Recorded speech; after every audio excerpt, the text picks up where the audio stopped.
Le 2 juillet 1776, à Philadelphie, les délégués des 13 colonies britanniques d'Amérique du Nord votent après d'âpres débats la dissolution des liens d'avec la couronne britannique. La rupture coloniale est consommée, des nouveaux États naissent unis, ce sont les États-Unis d'Amérique. Et à ce moment-là, l'un des délégués, John Adams, qui était délégué de Boston, dans le Massachusetts, écrit dans son journal le soir même, le 2 juillet, restera la date la plus mémorable de l'histoire des États-Unis d'Amérique et sera célébrée en grande pompe jusqu'à la fin du monde.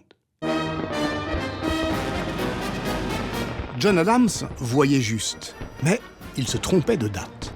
Dès l'année suivante, en 1777, c'est le 4 juillet que l'on célèbre l'Independence Day. Et aujourd'hui encore, le 4 juillet est la grande fête de la religion civile américaine. Ce que l'on célèbre le 4 juillet, ce n'est donc pas l'indépendance des États-Unis, elle a été votée par les délégués du Congrès continental de Philadelphie 2 jours avant. Non, ce que l'on célèbre, ce que l'on commémore, c'est un texte qui va d'une certaine manière imposer au monde une nouvelle philosophie. Avec ces mots fracassants, il faut tenir pour une vérité d'évidence que les hommes sont créés égaux.